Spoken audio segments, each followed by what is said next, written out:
Así inicia Es Noticia, Noticia en Profundidad. Qué placer estar de nuevo con ustedes. Soy Tatiana Pérez y les saludo desde nuestra sede central. En Caracas, en Venezuela, a partir de este momento, en la próxima hora, tenemos 3 temas que son noticia. Los vemos en titulares. El primero de ellos es Noticia Colombia.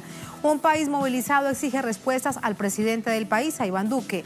Maestros en paro por 48 horas. Marchas en defensa del Tribunal de Paz, la JEP, indígenas y campesinos en minga social en exigencia del respeto del territorio. Se trata sin duda de un complejo panorama que reta al Ejecutivo ante su falta de estrategias para atender problemas estructurales del país. Una radiografía que informamos y que analizamos. Segundo tema que es noticia, Venezuela. La administración de Donald Trump insiste en su política de agresión e impone nuevas sanciones al gobierno de Venezuela. Desde Rusia se llama a la comunidad internacional a seguir impulsando el diálogo por la paz de esta nación suramericana, un asunto que analizamos. Tercer tema que es noticia, Costa Rica, el asesinato de un líder indígena conmociona a la nación. Sergio Rojas había denunciado amenaza de usurpadores de tierras. El dirigente de la comunidad Bibri era un reconocido luchador por la recuperación de tierras indígenas ancestrales. ¿Cuál es la razón que hay detrás de este asesinato lamentable que le duele al país? Vamos a analizarlo en el Noticia que así comienza. Bienvenidos, bienvenidas.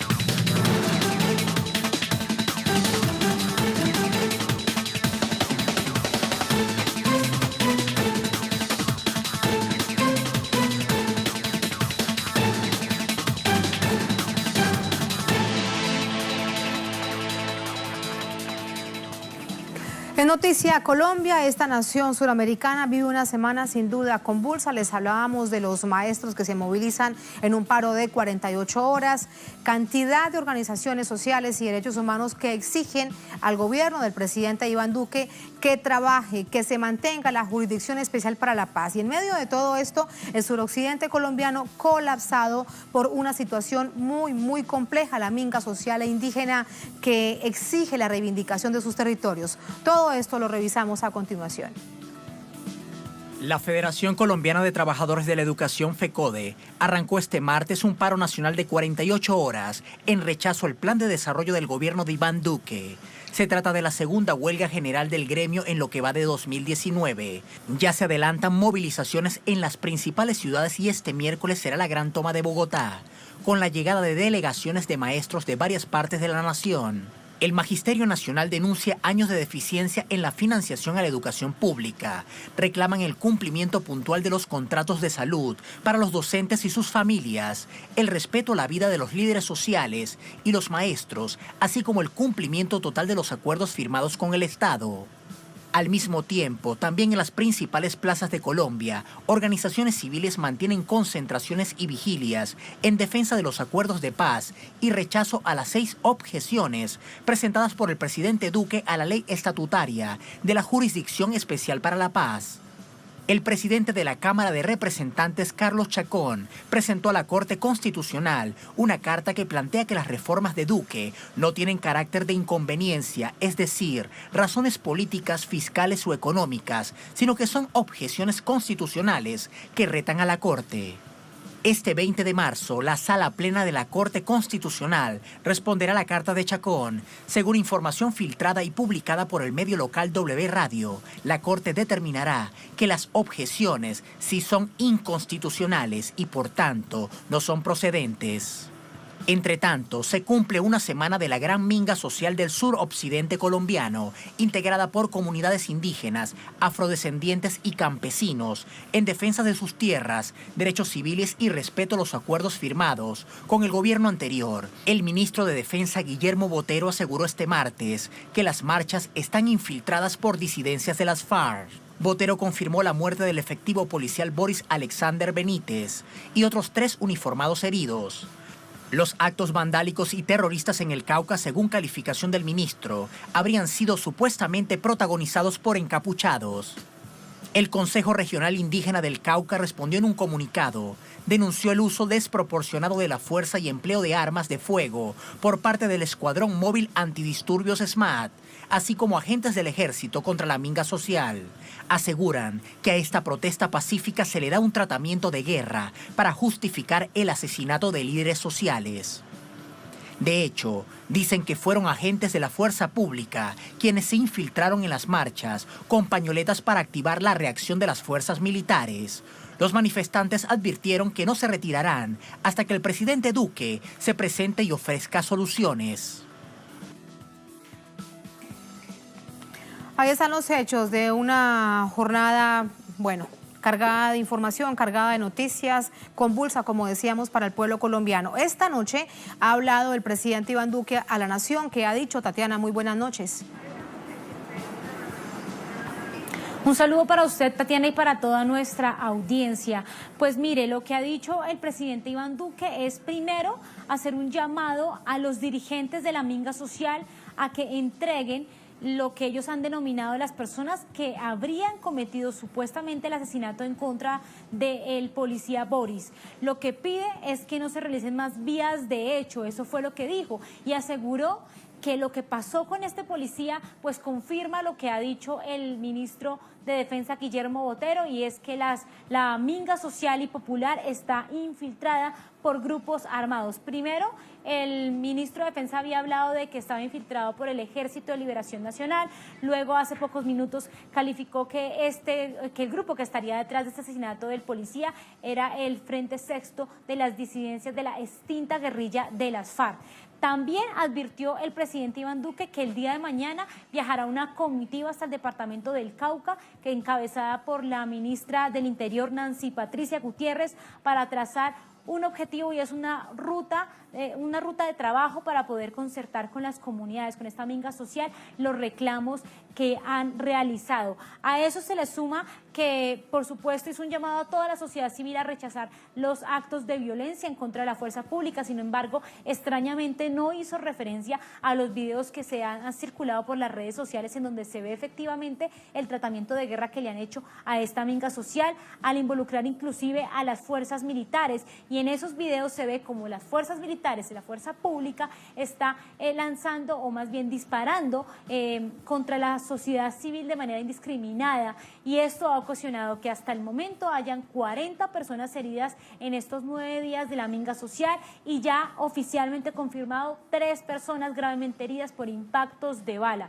Entonces ese fue el llamado que hizo el presidente Iván Duque, desconociendo el tratamiento de guerra, la represión que le han hecho a esta minga social y popular que ya completa 9 días en el suroccidente de la capital del país.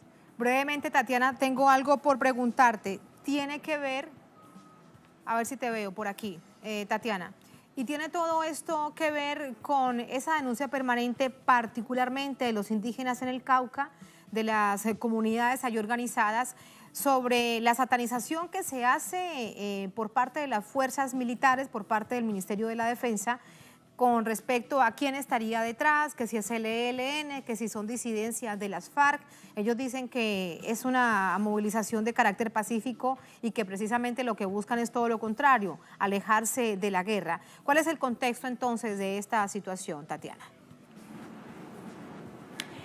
Pues, Tatiana, es que lo que hay que señalar es que antes de que se diera esta locución presidencial, e incluso antes de que llegaran las declaraciones del ministro de Defensa Guillermo Botero, ya la minga social y popular había realizado un comunicado en el que advertían que habían infiltrados por parte de la fuerza pública, que estaban haciéndose pasar por mingueros, por indígenas, campesinos y afrodescendientes, que habían incluso disparado hacia la misma fuerza pública para justificar lo que hoy se está conociendo por redes sociales, y es esa manera indiscriminada de las fuerzas militares de disparar en contra de la población civil. También advertían que además estos mecanismos o estas acciones estaban tratando de justificar una intervención armada a la minga social, lo que hoy estamos viendo.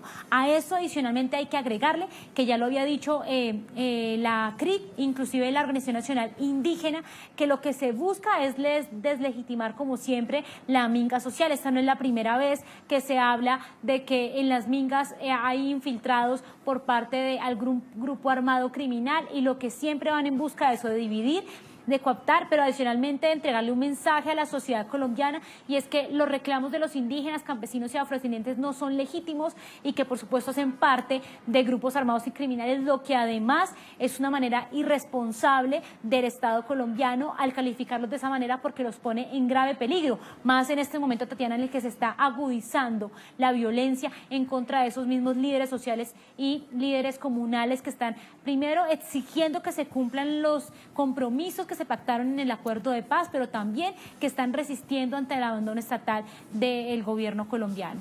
Gracias, Tatiana, por entregarnos el panorama de esta jornada. Muy complejo. Buenas noches. Vamos con el análisis. Para ello nos acompaña Víctor de Currea Lugo. Él es experto en conflictos armados, temas de paz, analista político colombiano. Con nosotros también desde Bogotá. Víctor, ¿cómo estás? Buenas noches. Buenas noches para toda la audiencia de Telesur y por supuesto para ti, Tatiana. Muchísimas gracias, Víctor. ¿Qué es lo que está pasando con la situación social? Si podemos plantear que este es el eje transversal de la movilización. En distintos hechos vemos y en distintas partes del país la movilización de distintos sectores en el país. Pues la cosa hay que entenderla de la siguiente manera. El presidente Iván Duque fue elegido con una campaña, con una política, con una oferta, con un programa de gobierno que no se ha cumplido. Él prometió, entre otras cosas, disminuir los impuestos y aumentar los empleos. Prometió una serie de medidas para beneficiar a la gente más pobre y lo que ha hecho es exactamente lo contrario. La reforma laboral, la reforma económica que ha hecho el gobierno de Duque no hace otra cosa más que beneficiar a unos grandes conglomerados, a unos grandes industriales, golpeando severamente los sectores más bajos de la población. Por ejemplo, solo para dar una idea a la población venezolana, querían aumentarle que toda la canasta familiar, todos los alimentos iban a recibir un 19% de impuestos. O sea, esto es absolutamente brutal en un país donde hay este es nuestro país, Colombia, es uno de los países más desiguales del mundo. Si revisamos los cinco países más desiguales del mundo en los últimos años, siempre aparece Colombia. Pero además de eso, el presidente Duque viene en una idea de romper la paz. Entonces rompió la mesa con el Ejército de Liberación Nacional. Pero además de eso, los acuerdos con las FARC los ha respetado de la manera más burda posible. De hecho, compromisos frente a países garantes de la comunidad internacional, como una cosa que es la Jurisdicción Especial para la Paz, que aquí llamamos JEP, Jurisdicción Especial para la Paz, ha buscado quebrarla. Por eso ayer estuvimos en las calles pidiendo el respeto al proceso de paz que se firmó con las FARC y que ha traído beneficios al país.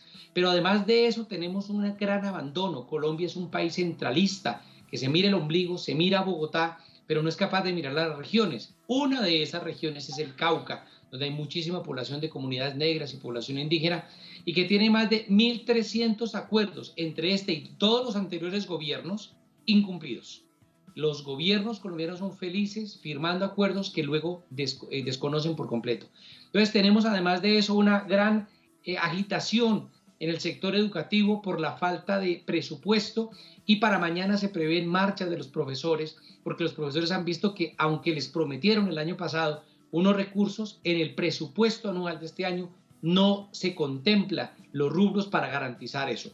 Pero además de eso, la Central Unitaria de Trabajadores, CUT, también llama mañana a un paro nacional, con lo cual parece que todos los frentes sociales se han reactivado frente a tres cosas. Uno, una política crónica que todos los gobiernos anteriores lo han hecho, que aumenta la desigualdad. Dos, frente a un incumplimiento masivo a las promesas sociales que ha hecho el presidente Duque. Y tres, en defensa de la paz.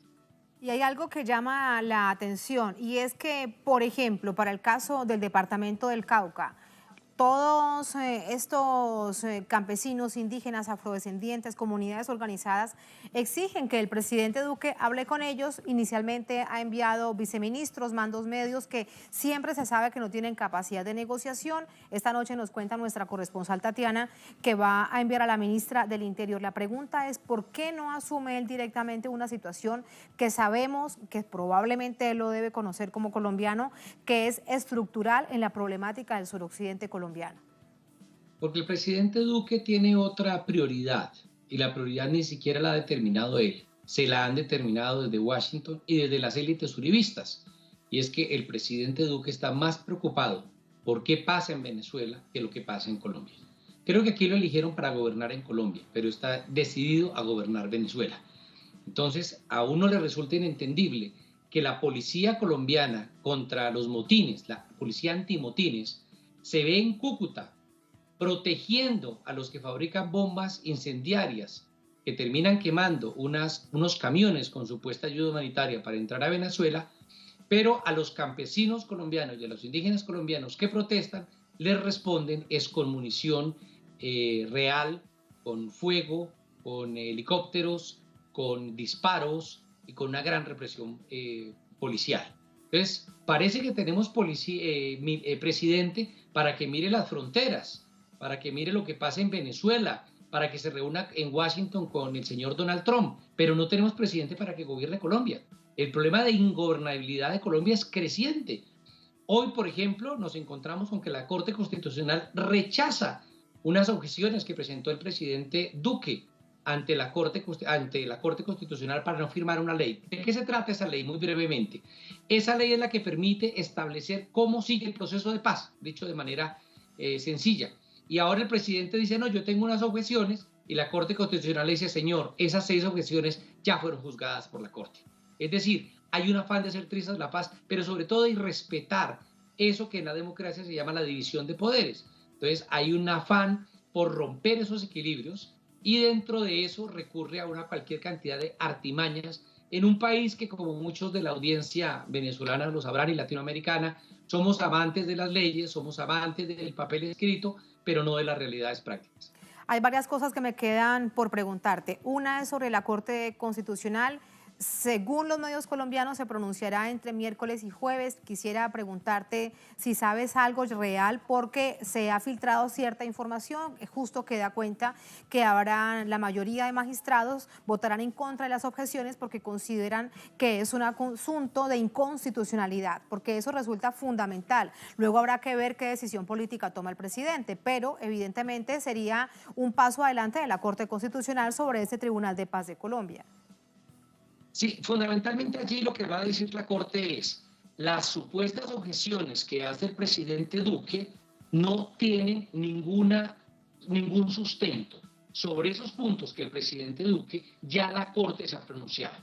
Por tanto, primero, hay una mala fe, en el mejor de los casos una ignorancia supina de lo que ha dicho la Corte en Colombia, y hay una intromisión en el derecho constitucional, no se respeta el Poder Judicial. Pero lo más importante es, eso ya está dicho, y el mensaje fundamental de la Corte, hasta donde se ha filtrado, es, señor, ese proceso de paz fue revisado, hace parte de una idea constitucional, hace parte de unos mecanismos internacionales que se han puestos en juego, mostrados ante la comunidad internacional, tanto en las Naciones Unidas como en el Consejo de Seguridad, y por tanto requieren la seriedad del caso. El problema grave es que el actual gobierno colombiano quiere negar cualquier compromiso de los gobiernos anteriores. Entonces se vuelve una política de gobierno, no una política de Estado. Es decir, lo estamos manejando como si fuera una finca. Un gobierno, cuando actúa como Estado, hace compromisos como Estado, da seguridad jurídica. Pero aquí quieren acabar la seguridad jurídica con la paz.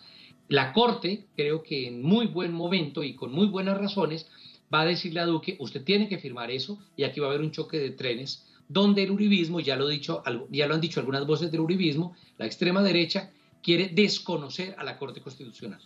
Ahora, volviendo al tema del departamento del Cauca, todo esto está evidentemente relacionado con un hilo transversal en Colombia, que es las necesidades de los problemas profundos de ser resueltos en el país. Uno de esos es la paz, también directamente relacionado con el departamento del Cauca. ¿Por qué de nuevo ahora este gobierno, que se enfrenta por primera vez a una situación que ya hemos visto en años anteriores con otros gobiernos, como es las exigencias de esa llamada minga social, del respeto a sus territorios, de una agenda que implica básicamente que la Constitución, tal como está allí, sea respetados y visibles políticamente?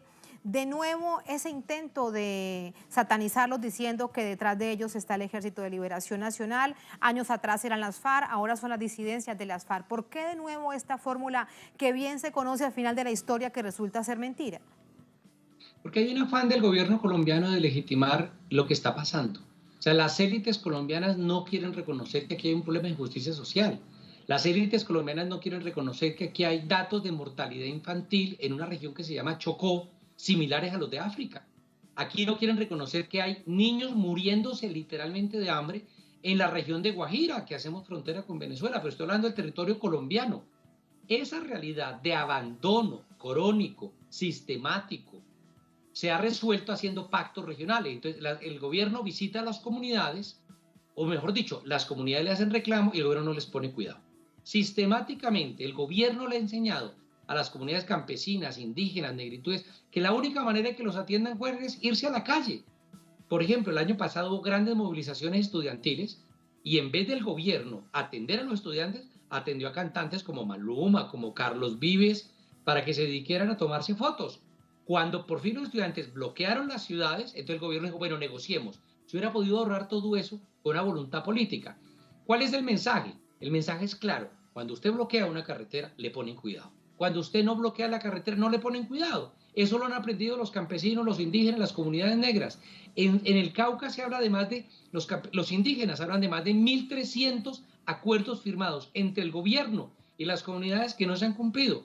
En otra región del país, que es Catatumbo, muy cercana a Venezuela, hay más de 120 acuerdos firmados entre las comunidades y el gobierno central que igual se han incumplido.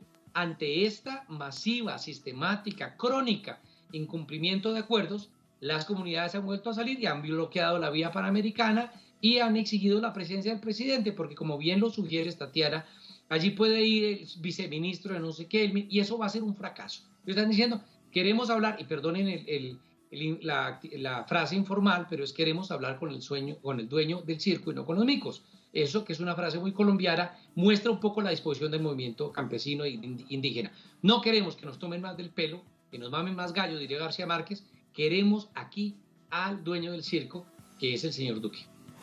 Esa es la situación de Colombia, de una manera muy sintética, ante un escenario muy, muy complejo. Víctor, gracias por ayudarnos a entenderlo. Buenas noches. Gracias a ustedes y buenas noches. Muy buenas noches. Así nos vamos a la primera pausa en esta emisión de Es Noticia. Al volver, Es Noticia Venezuela. Mientras que ante el mundo se devela el plan de propaganda de guerra contra el país, el principal agresor, Estados Unidos, mantiene su ataque. Nuevas sanciones, más amenazas marcan esta jornada para una nación que no cede ante presiones y sigue su propio camino. Tenemos información, tenemos el análisis al volver en Es Noticia.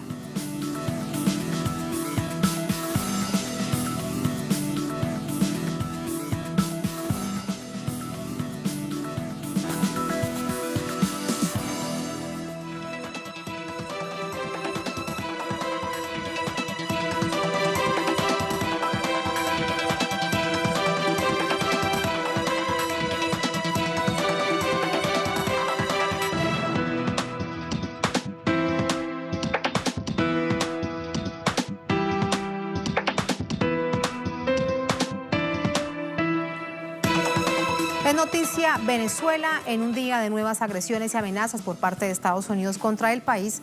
La ONU en Ginebra es sede del debate de fondo sobre la realidad de Venezuela. ¿Qué pasa por propaganda de guerra? Los argumentos de la Casa Blanca no se sostienen en alguna legalidad o legitimidad, aunque queden expuestos y sus fórmulas no funcionen. Detalles a continuación. Crisis humanitaria en Venezuela, propaganda versus realidad. Así se denominó el foro celebrado este martes en las Naciones Unidas en su sede en Ginebra.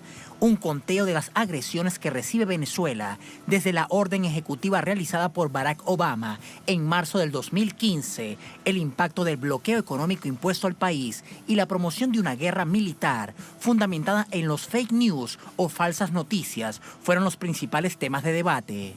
La cabeza de la estrategia, Estados Unidos, ya sin máscara, avanza en su plan ante el rechazo de los pueblos del mundo. Sin embargo, sus planes no logran el objetivo y no saben cómo explicarlo. Así quedó evidenciado en una rueda de prensa del representante especial de Estados Unidos para Venezuela, Elliot Abrams. The 30-day end to his interim presidency starts counting because he's not in power. That's the problem. Maduro is still there. Pese a la falta de argumentos legales y legítimos sobre la injustificada ola de ataques contra el país, las llamadas sanciones persisten.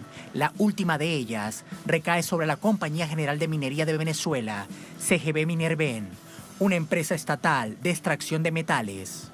En esta ocasión, el Departamento del Tesoro de los Estados Unidos acusa a Minerven de realizar el trabajo que le corresponde, el resguardo de sus minerales, a través de la seguridad que ejerce la Fuerza Armada de Venezuela y el posterior traspaso de los recursos al Banco Central, encargado de administrar los bienes económicos de ese país. En medio de esta nueva escalada de agresiones, se reunían por primera vez los presidentes de Brasil y los Estados Unidos en la Casa Blanca para hablar de más injerencia sobre Venezuela. Donald Trump prometió a Bolsonaro evaluar muy en serio dar a Brasil beneficios propios de la OTAN. Así queda abierta para que la fuerza más letal contra los pueblos entre a América Latina. Ahí están los hechos que se han registrado durante esta jornada, hechos que analizamos con Félix Roque Rivero, analista político, profesor, escritor, abogado constitucionalista. Félix, ¿cómo estás? Bien, buenas noches. Bienvenido, gracias por acompañarnos. Para mí. Hoy ha sucedido, sin duda, lo presentábamos de una manera muy sintética, varios hechos relacionados con Venezuela y el principal agresor, que es los Estados Unidos. De nuevo, la amenaza del presidente Donald Trump dice que todas las posibilidades están sobre la mesa. Al mismo tiempo, aparecen nuevas amenazas del Departamento del Tesoro de Estados Unidos sobre una empresa que resulta fundamental, como todas para cualquier nación, en este caso Minerven. Sí, hemos venido siguiendo esos acontecimientos día a día, ¿no? Y hoy, obviamente, por supuesto, la última agresión imperial fue intervenir los asuntos de Minerven, una empresa nuestra procesadora de oro, enclavada en el estado Bolívar. Qué casualidad que el presidente brasileiro, que tiene fronteras con otros en esa zona, hoy anuncie Donald Trump ese nuevo escalbadazo contra nuestro país y contra nuestras finanzas, ¿no? Si a ello le agregamos todas las demás amenazas que se han sucedido en los últimos meses, obviamente que, como dice hoy el vicecanciller ruso, si algo procura los Estados Unidos es asfixiar financieramente a nuestro país, a nuestra patria, que sigue resistiendo, como evidentemente lo ha demostrado su pueblo, su gobierno, su cancillería y los países aliados de nuestro país. Claro. Fíjate que con respecto al encuentro del vicecanciller de Rusia con el señor que tenemos aquí en pantalla, con Elliot Abrams, sí. Hay, bueno, una información bastante interesante. Dicen los medios de comunicación que después del encuentro dieron una rueda de prensa, cada uno sentó su posición, pero se mantienen diametralmente opuestos. Sí. Rusia dice debe haber diálogo en Venezuela, son los asuntos internos que resuelven los venezolanos. Nosotros apoyamos y siempre será nuestro aliado fundamental en América Latina. Del otro lado se mantiene la agresión por parte de Estados Unidos. ¿A qué punto podrá llegar con el centro de Venezuela un tipo de relacionamiento Rusia-Estados Unidos? Bueno, fíjate, yo creo que esta reunión que hubo hoy en la ciudad de Roma, Italia, es extraordinariamente importante. Analizando el comunicado que emitió la Cancillería rusa, uno puede ver allí que hay una posición primero de respaldo al gobierno legítimo del presidente Nicolás Maduro Moro. En segundo lugar, el llamado a la paz, a la conciliación y al diálogo. Ha apelado la Cancillería rusa a que invoquemos el mecanismo de negociación de Montevideo conjuntamente con México y podamos avenirnos en uno de diálogo, en una de conversación, de negociación, de implantación y de ejecución de algunos acuerdos mínimos que podemos perfectamente hacerlo, ¿no?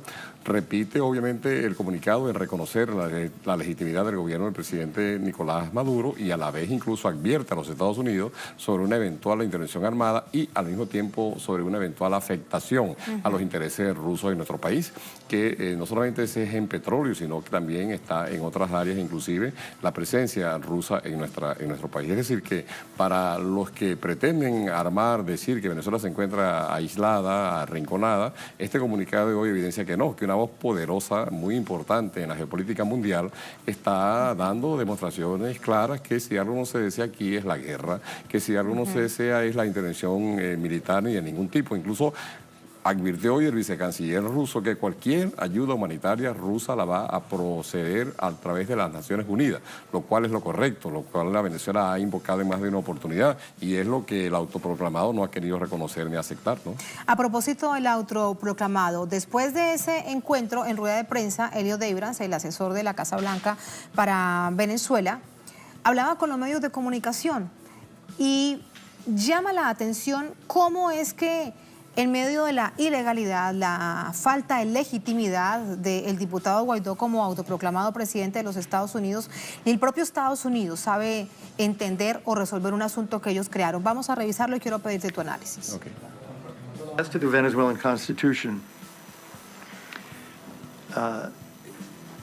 the National Assembly has passed a resolution that states that 30-day period of interim presidency will not start ending or counting until the day Nicolas Maduro leaves power. So the 30 days doesn't start now. It starts after Maduro. And that's a resolution of the National Assembly. When did they did that? After he... They did that, this is roughly a month ago. We could try to find the date for you. When he was took the mantle of interim president, that wasn't there. That's correct. Can you And do so that people, ex post facto like when that? people ask a question, That seems how to be do like saying, you know, I was elected for 4 years to be president, and then 2 years in, you changed the rules so that your term didn't start, you know, hasn't even started yet. well, How does you that don't work? get a vote because you're not in the National Assembly. But we, You're not the National Assembly either. Does the U.S. view that as constitutional under their system? yes, I mean, we're taking the National Assembly is the only legitimate democratic institution left in Venezuela. And their interpretation of the Constitution, as you know, is that as of the date of this alleged term for Maduro, the presidency is vacant. But they have also said that that 30-day period starts when Maduro goes. So Guaido is the interim president of an interim that doesn't exist yet. The 30-day end to his interim presidency starts counting because he's not in power. That's the problem. Maduro is still there. So they have decided that they will count that from when he actually is in power and Maduro is gone. I think it's logical. Así que no saben qué hacer con los 30 días que prometía Guaidó, que sería presidente interino para luego llamar a elecciones y ser el presidente del país. Bueno, la verdad es que hoy las personas que interrogaron a Eliot Abrams lo arrinconaron definitivamente, ¿no? Y si algo demostró este señor que... Pero son las preguntas que tenía que hacerle un periodista. Claro, son no. las preguntas lógicas que había que hacerle al señor Abrams. Claro, pero te decía que si algo demostró hoy el señor Eliot Abrams es un desconocimiento total del derecho constitucional, no solamente de nuestro país, sino del derecho constitucional a nivel internacional, en el derecho comparado, como le llamamos nosotros los abogados, ¿no? Eso de que los 30 días, de acuerdo al 233 constitucional, no han iniciado, el periodista le está demostrando que sí. Le dice, mire, es que si yo fuese presidente y al segundo año de mi gobierno cambiara las reglas para decir que los 2 años transcurridos no han ocurrido, bueno, es un absurdo de interpretación. Sí. Y la norma jurídica no se puede interpretar desde un punto de vista absurdo. Lo que hace el señor Eliot Abrams hoy, obviamente, por supuesto, es repetir lo que algunos asesores del autoproclamado han pretendido decir, que no hay por ahora posibilidad de convocar a elecciones porque el llamado usurpador que ellos han dicho, el llamado vacante que ellos han dicho, pareciera ser que no está el usurpador y no está el vacante, sigue en el cargo, como en efecto el presidente Maduro sigue en su cargo. Claro, muchos se preguntarán, Félix, ¿por qué Juan Guaidó no está en la cárcel? ¿Cuál es tu respuesta? ¿Qué les dirías a esos que se preguntan eso? Bueno, fíjate, ahí te voy a responder de manera muy personal y bajo mi propia responsabilidad, ¿no? Yo creo que desde el momento mismo en que el señor Juan Guaidó se autoproclamó en una plaza pública, incurrió en un delito de desconocimiento total del orden jurídico interno y de la Constitución venezolana, así como de leyes específicas.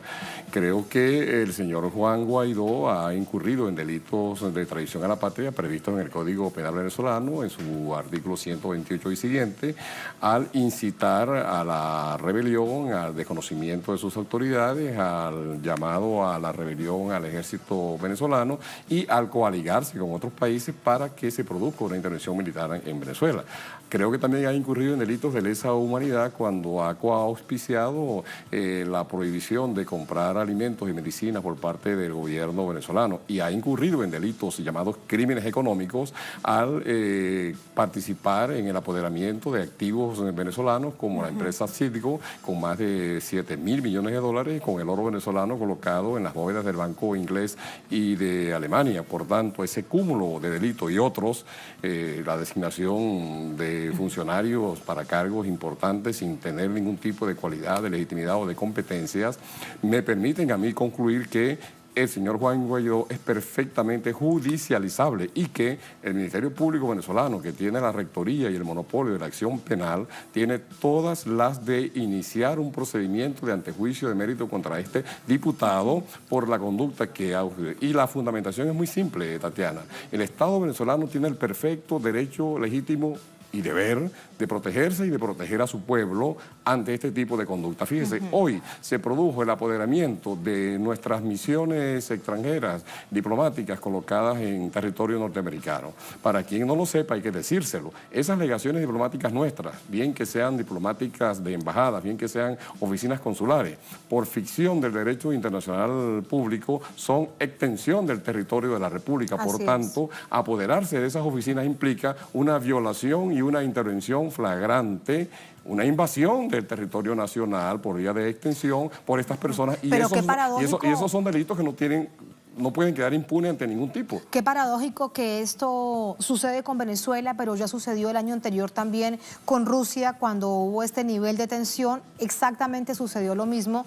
Y asuma el gobierno de los Estados Unidos que están en su legítimo derecho de hacerlo cuando hay un estatuto mundial, un estatuto internacional que evidentemente lo prohíbe. Sí, está la Convención de Viena del año 61 que prohíbe exactamente este tipo de conducta. Está incluso la Convención de Montevideo que ratifica lo mismo y está la Comisión para Asuntos Consulares también de Viena. Pero entonces también muchos se preguntarán, Félix, ¿para qué diablos, permítanme lo pregunto tan coloquialmente, el derecho internacional y todos estos convenios y todos estos protocolos, sí, el gobierno de los Estados Unidos, cuando lo decide, simplemente lo fractura y listo? Es parte de sus políticas hegemónicas a nivel internacional que cada día, por supuesto, le llevan a cometer este tipo de disparate. Ya lo viene diciendo el canciller Lavrov ruso. Los Estados Unidos con este tipo de conducta vienen violando toda la normativa internacional y las Naciones Unidas deben darle, también lo voy a decir de manera coloquial, un parado a la Cancillería norteamericana, al secretario de Estado norteamericano, bueno, porque se trata de una violación a lo que son las reglas que permiten la convivencia de más de 198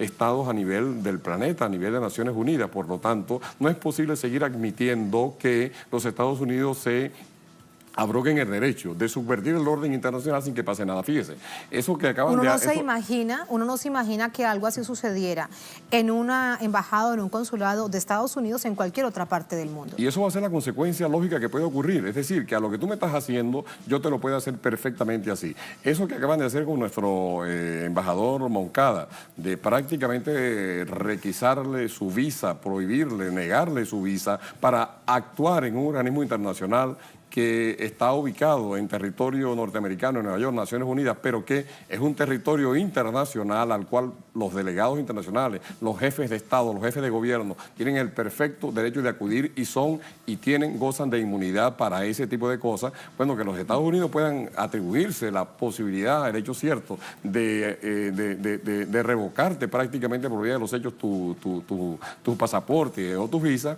Hay que decirlo, son conductas inadmisibles, despreciables, y que obviamente hay que condenarla, y que la comunidad internacional, en eso que llamó Chávez alguna vez, el reimpulso a las Naciones Unidas pasa porque los Estados Unidos entiendan que no es posible seguir este tipo de actitud, ¿no?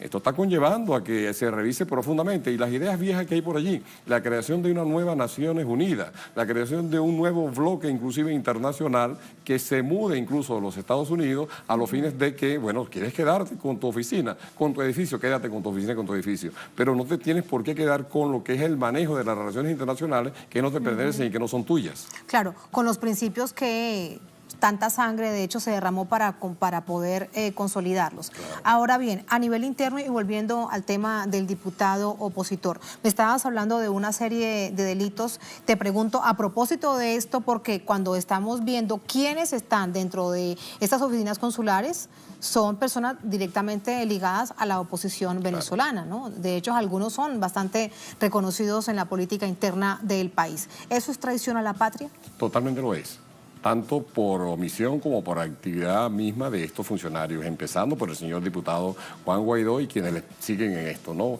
Él acaba de nombrar a una persona representante ante el Banco Interamericano de Desarrollo, BID, llamado Ricardo Hausmann.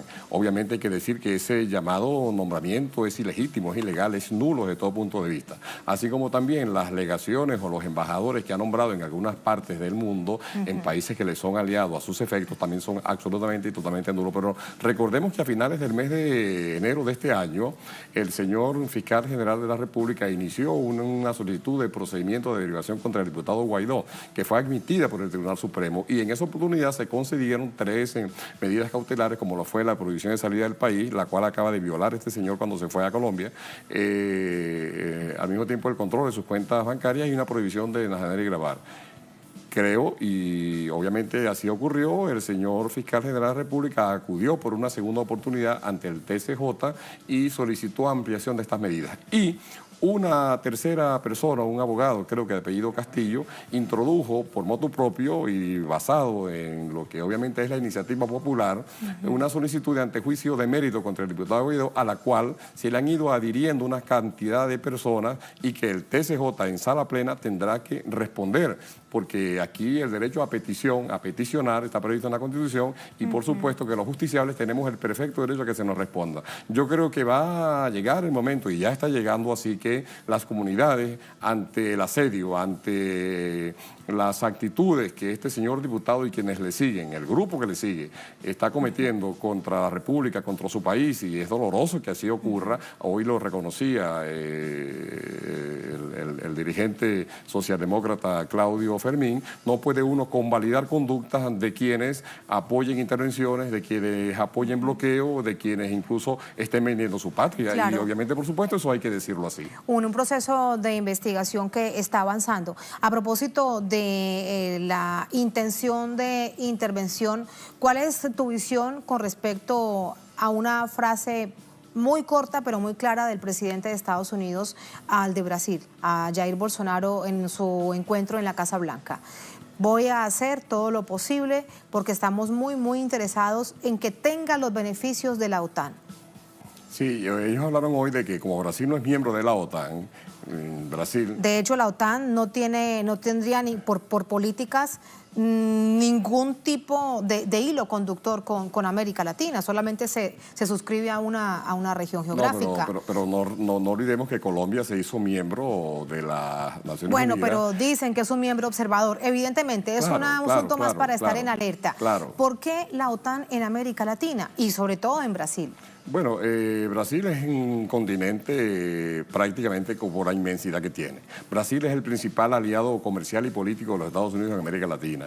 Brasil puede perfectamente ser ese perro guardián, y el presidente nuevo de Brasil, Bolsonaro, lo está demostrando que es así. Hoy vimos las manifestaciones en Brasil del pueblo brasileño rechazando la sumisión, la humillación que tiene este presidente para con ese gobierno y para con el presidente Donald Trump. Tanto así que 7 de cada 10 brasileños rechazan esa actitud sumisa de este señor Bolsonaro. Por tanto, ese llamado a que van a hacer todo lo posible porque Brasil se incorpore a la OTAN es parte de esas políticas de enclave que en geopolítica se llaman como de acorralamiento, en este caso contra nuestro país, para con Venezuela, que obviamente vienen acrecentándose. Por lo tanto, Venezuela tiene que estar muy alerta, muy alerta. Si bien es verdad que hemos tenido algunas victorias en el campo diplomático internacional, en Naciones Unidas, ya en 2 oportunidades, en la reunión de Roma en el día de hoy, la posición posición valiente de Rusia, de China y otros pueblos incluso en apoyo a la legitimidad y sobre todo a la paz,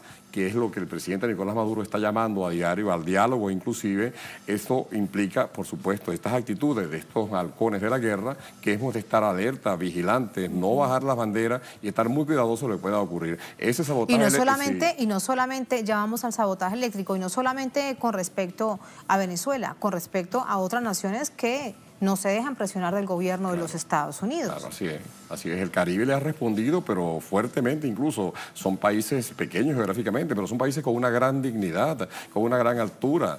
Por lo tanto, todo el Caribe se ha manifestado en rechazo a estas políticas. Y en el mismo América Latina, el mismo Grupo de Lima inclusive, que tenía una actitud beligerante. Hemos visto cómo han tenido que reconocer que lo que están auspiciando para que le apliquen a Venezuela pueden perfectamente aplicárselos a ellos en un futuro inmediato o en un futuro a más largo plazo. Por lo tanto, esas actitudes tienen que ser combatidas. Y hay que entender una cosa que los Estados Unidos no han querido comprender, que la época de la doctrina Monroe de 1823 ya no es la de hoy. El siglo XXI es otra cosa. Las relaciones nuestras hoy son y se identifican de otras maneras.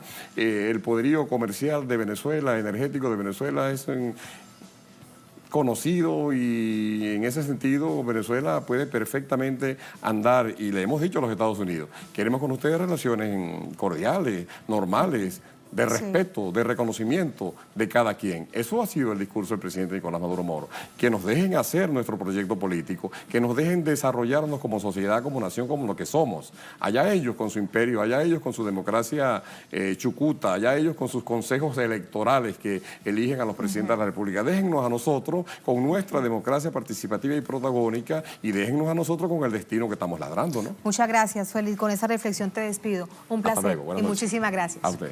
Así nos vamos a la última pausa en esta emisión de Es Noticia. Al volver, Es Noticia Costa Rica. El asesinato de un líder indígena conmociona a la nación. Sergio Rojas había denunciado amenazas de usurpadores de tierras. El dirigente de la comunidad Bribri era un reconocido luchador por la recuperación de tierras indígenas ancestrales. Tenemos información, tenemos el análisis al volver en Es Noticia.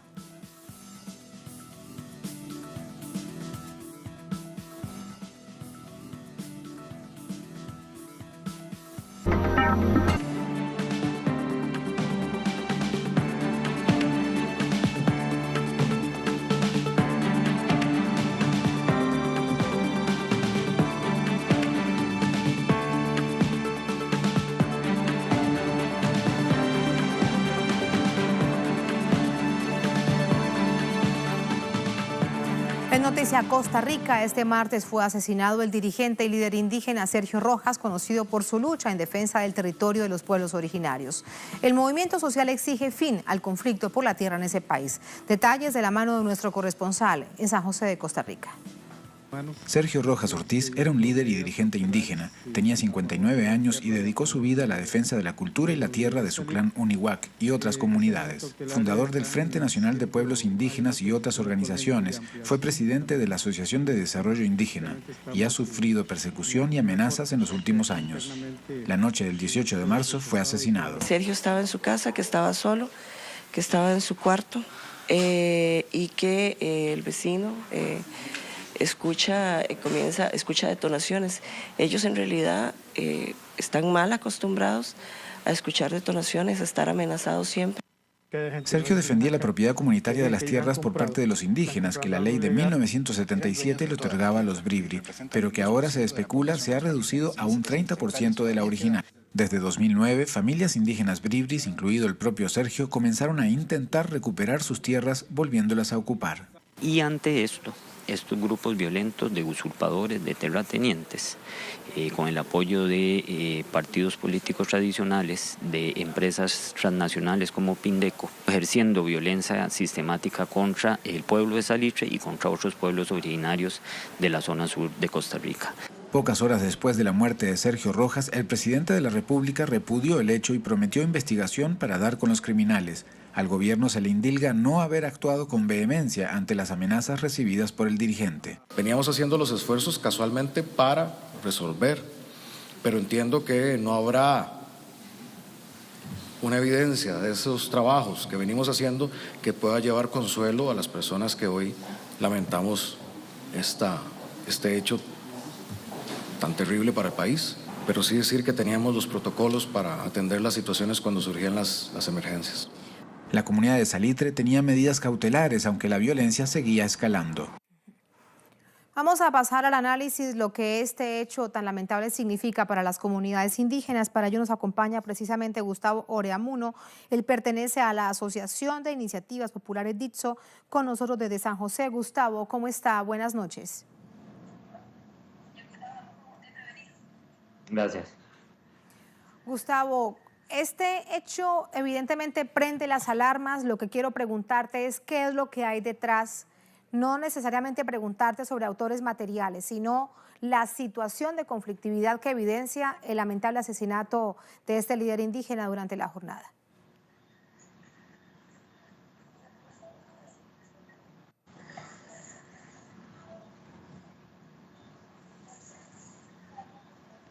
Tenemos dificultades en la comunicación con nuestro invitado, nos quedan muy pocos minutos para conversar con él. Lamentablemente estamos a punto de despedir esta emisión de Noticia.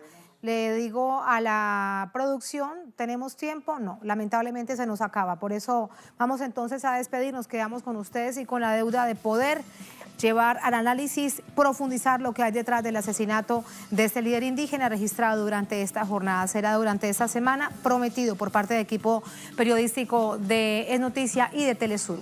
Así vamos a poner entonces punto final a esta emisión. Durante esta jornada, otro hecho fue noticia, se registró más allá de la frontera de América Latina. Con eso los dejamos. Hasta mañana.